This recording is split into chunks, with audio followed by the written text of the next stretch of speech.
You light up my life. There have been many people who have lit up my life and who have been responsible for me being here tonight and being here at all. My story is about gift and thrift. That's the title. Everything I'm wearing is either a gift or it came from a thrift store. And each item tells a story. I'll start at the bottom. This shoe, you'll see here, there's a bit missing. That is from my dear 2-year-old Cocker Spaniel who loves leather. I learned that very quickly, so I make sure that I hide all leather things from him. My wallet always goes into the nightstand. But he's just the greatest dog. He truly is the greatest dog I have ever met. He's kind and sweet and cuddly, and that actually describes the guy I'm looking for. Yes, I am gay. Came out about 15 years ago. Thank you. And when I've come out, that's probably one of the first times I've ever said those 3 words, I am gay. Normally, I just say it in regular conversation. I was having lunch with a friend and former colleague. She said, "Are you dating anybody?" I said, "Yes, his name is Paul." And that was news to her, but I knew she was safe. She didn't skip a beat. She said, "Where'd you meet him?" And that's how I do it, because I feel that the more normal I can make it, which of course it is normal, the better it's accepted. And so that's how I've always come out. My favorite coming out story is with my children. I have a 21-year-old son and a 25-year-old daughter. I was dating this guy for several months. They got to know him, and one night I decided to tell them that their dad is gay. I did it separately, same night, about 5 minutes apart. I didn't say I'm gay. I said Ben is my boyfriend. And then I asked them both the same question. Do you have any questions? And separately, they both said the exact same thing, word for word. Do you have any questions? No. What's for dinner?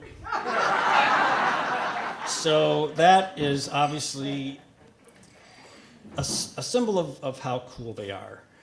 They are just the best children. I'm very blessed to have them.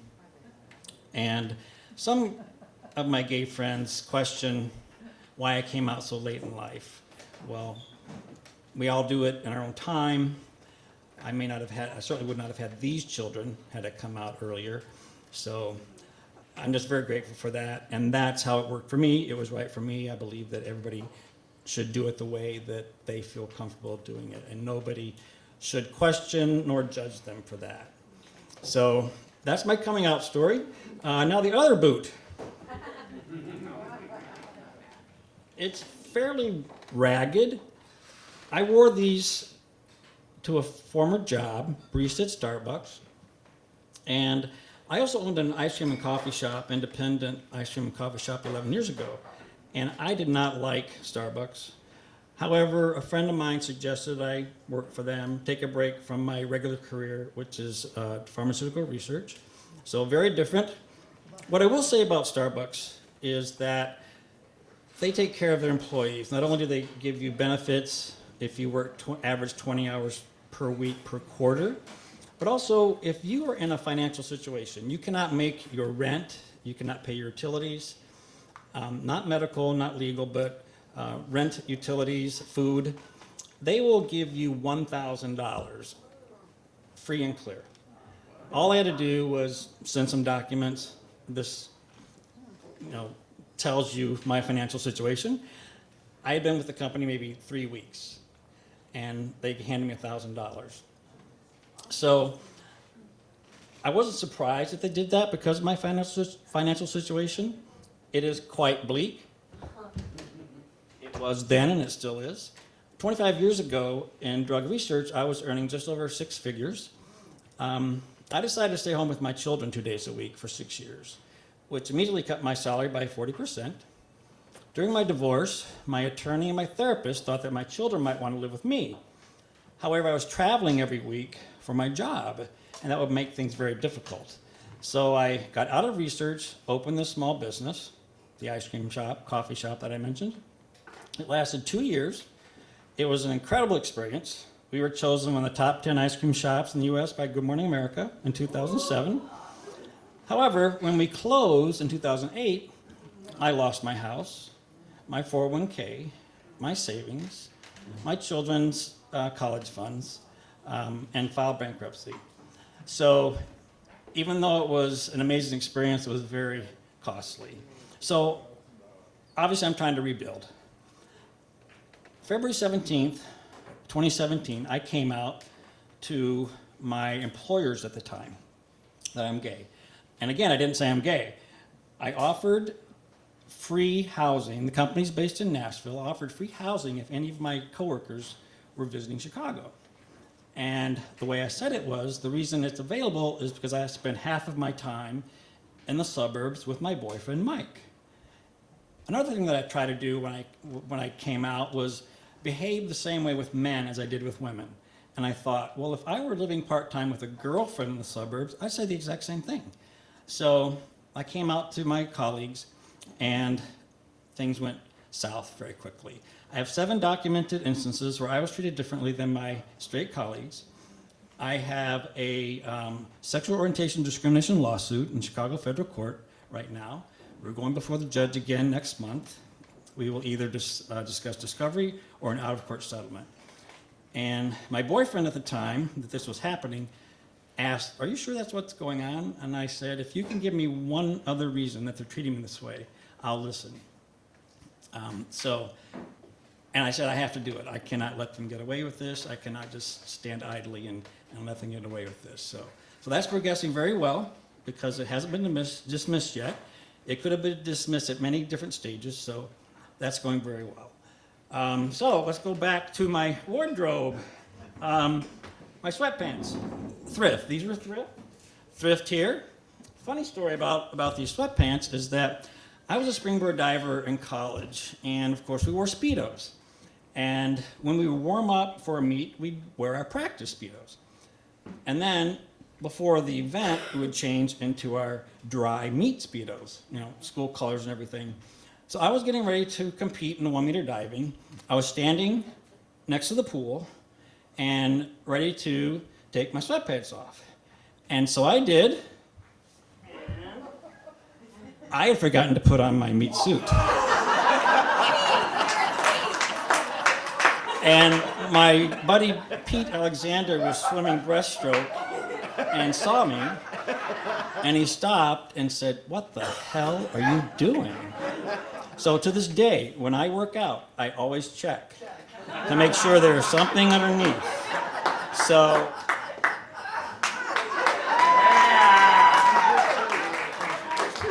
this is thrift as well. Now my socks, these are a gift. There's a company called Bombas Bees Socks. Yes, great organization. What they do is, for every pair of socks they sell, they give a pair away. So these came from Care for Real Pantry.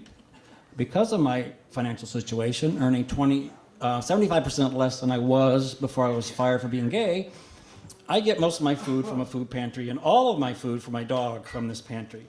So these came from them. So these were a gift. And I just think it's a great idea. I'd heard of the company, but never knew that I would take advantage of it. Okay, Cubs, go Cubs. This story is about my daughter. When she was about 5, I took her to her first Cubs game. And of course they weren't winning then, 20 years ago, and I didn't buy tickets beforehand. We arrived from the suburbs, day game, sold out. It was Barbie Day. Every single girl got a Barbie dressed in a Cubs uniform. I later learned that there was a line of girls around Wrigley. So I talked to some scalpers. They wanted twice face value. So I found 2 men, older men, they were holding 4 tickets. And I approached them, and they said they had season tickets. 2 of their buddies couldn't make it, and they were selling these. $25 face value. And I said, "How much would you like?" And they said 25, but we want to make sure you're not going to resell them. I said, She's 5.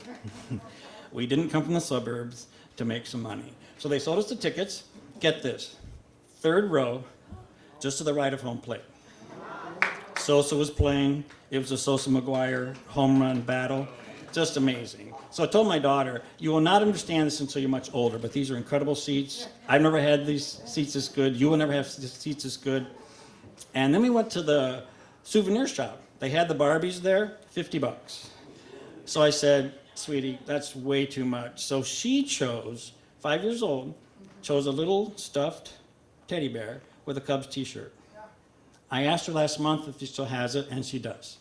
She has it in her keepsake box. So just another example of what a great young lady she is, even from 5 years old. So that's the Cubs shirt. So that was a gift to myself.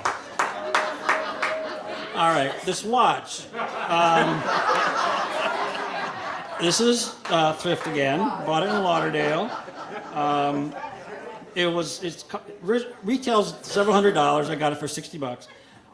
The story behind this is that I was there with my ex-boyfriend. After 2.5 years, we had one disagreement. He decided to break up with me via text. Together for 2.5 years, lived together for 2 years. So, right. So, bad story, right? But I waited, I slept on it, and the next day I texted him. And I said, thank you. Thank you for showing me your true colors so that I don't waste one more second on your sorry ass. So that's thrift also. This bracelet here, it's from a new organization called Hope for the Day. I'm a certified suicide prevention hotline volunteer, and this is thank you. This is an organization, unlike the hotline, where we talk to people who are suicidal in the moment.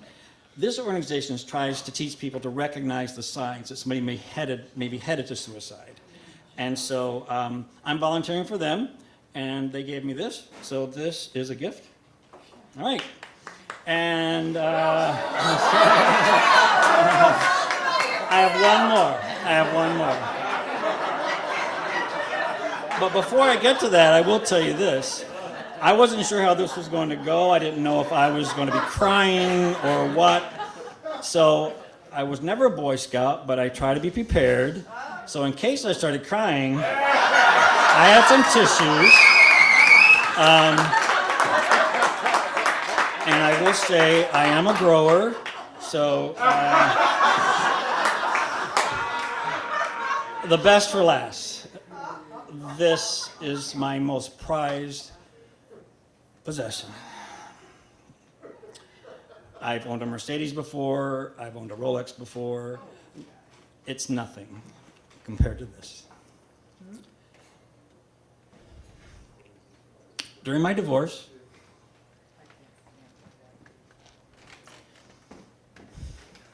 my 5-year-old son came home and gave me this. I said, thanks, buddy. That's really nice. And then he told me the story. He said, yes, Mrs. Berger was a parent helper today in arts and crafts. I said, oh, I know Mrs. Berger. Her daughter's Arlene, all that. And he said, yeah.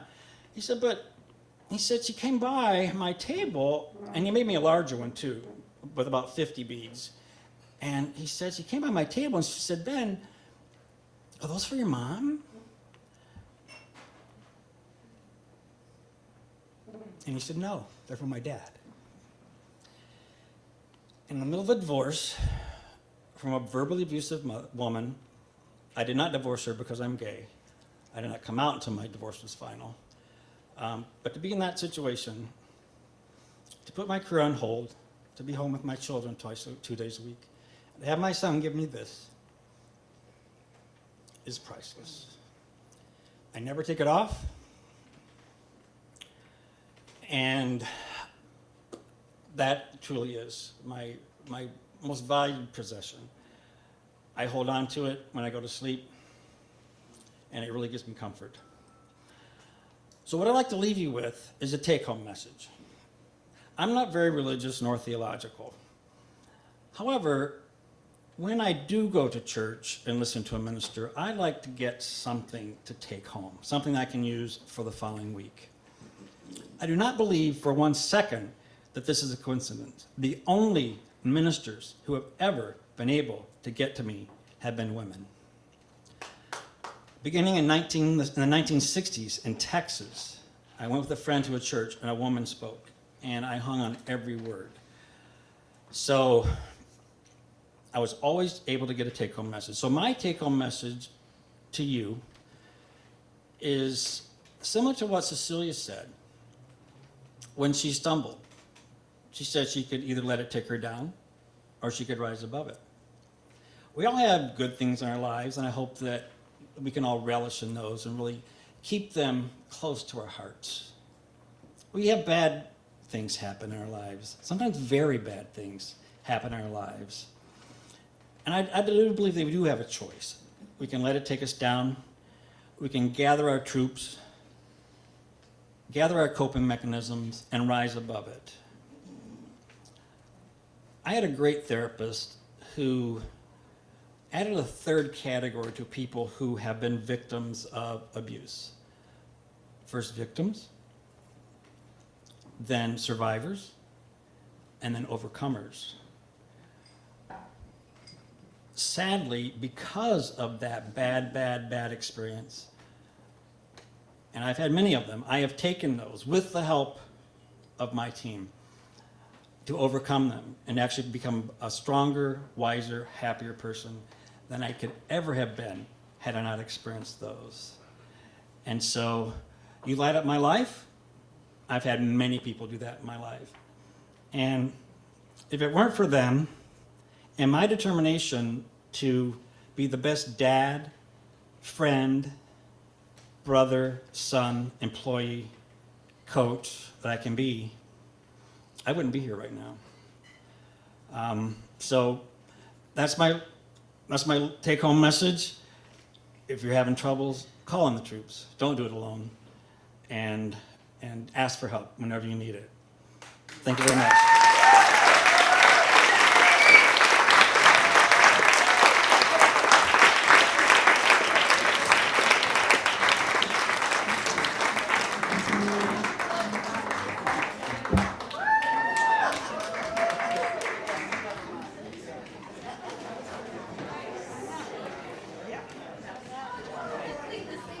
Guys, Stehley, everybody. That's the first time that anyone has ever done that before.